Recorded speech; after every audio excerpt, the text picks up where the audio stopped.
Hiya, it's a different sort of grow, Joe, today. Now, we've all seen these in the garden. Yeah, these are from the trees. They're leaves. And of course, the leaves fall off the trees.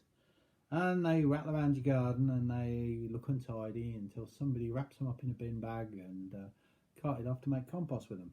However, some leaves... Now, camera girl, if you can get in close on this one, turn into these. Now, these aren't special leaves. They can be any leaf. What happens is, usually, some sort of little animal, something like a cambomba or a springtail or something, munches away at the leaf because it's nice and damp. However, they eat the softest, tiniest, lightest bits of leaf. They're very tiny, so they eat out the flesh of the leaf and just leave you with the skeleton. Now, the skeleton is made of cellulose, which is the same stuff wood is made of. Now, this is a long chain molecule sugar, but that's not the interesting bit about it. It's what keeps the leaf in the tree pointing at the sunlight. This is the bare bones, the structure, the scaffolding of all that photosynthesis. This is what holds the leaf in place. Now, these are incredibly beautiful, very delicate and hard to see. But there is a nicer thing you can do with them.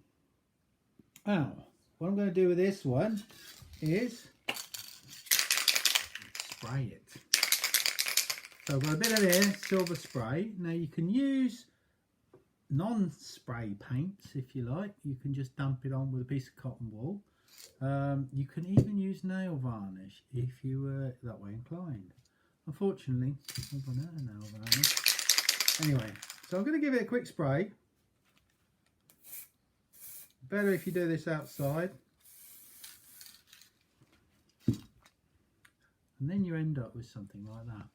Okay, camera girl, can you come in close on that, please? Oh, it's a good shot, is it? Can you see how impressive it looks? Yeah, it really does, doesn't it? And you can see every bit of the skeleton. However impressive that looks now is nothing to what it looks like when you have a piece of black card and you manage to put one against the other. Look at that. You got a good shot of that?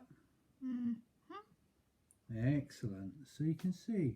Now, what you've got there, and this one's still a bit soggy, it'll dry up very quickly. I've got one in the greatest Blue Peter tradition I made earlier. This one I've done in copper colour. So can you get in close on that one? There. Now what you can do is you can either stick them on some black card, which is one thing. What I would rather do is tear little bits of leaf off, and there's a pre-torn leaf piece here. Sometimes they go a bit curly and you have to hold them down. And you can make a picture out of these leaves.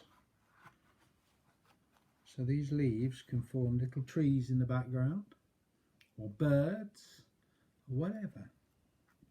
And you stick them down onto the black card. Now the whole idea about it is you can be a bit creative. Not only do you get to walk around the countryside picking up the best leaf skeletons you can find, by the way, ivy leaves are particularly spectacular. And you're in school at the moment. If you are in school at the moment, rather than locked down, go to the old kitchen cooking rooms. Out the back there's a little alleyway, and there's some terrific ivy skeletons, leaves down there. That one's nearly dry now, so you can see. If you've got a laminator at home, they work really well. Laminate them on some black card, and then they're placemats. And so you can put your either your coffee cups on them when you're having a cup of coffee, or your plates. Either way, you can be very creative. Don't stick to one colour. Any metallic paint works. White paint works as well. Anything that's a little bit more bright. So even highlighter pens will work. Anything you can colour them in, and you're going to be making something that is entirely unique, entirely special, and you can do it for hours and hours and hours. Right, another thing I'd love to do is see some of these designs you make once you've done these, and let's see what you can do with them. And be creative, think outside the box.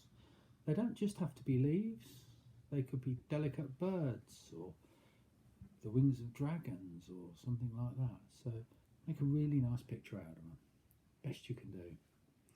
And if you do a really good one, well, perhaps we can feature it on a Grojo. I'll hold it up and smile at it or something. Even if you just take a picture of it, I can print it out. Excellent. Well, that's the Grojo for today. I hope you have fun with it. We'll be on more conventional Grojos tomorrow. Just extract it. And I'm off out to find some leaves at a minute, because I think my kids can have a go at this as well. So, okay, that's for today. And tomorrow we're looking at planting fern spores. So I want you to get your little containers that had your humus in or your margarine with a lid on it. If the lid's a little bit milky coloured, it doesn't matter. But if you can find a couple of those, and then I'll show you how to grow ferns on your windowsill from spores. Okay, that's Vince here saying goodbye from today's Grojo.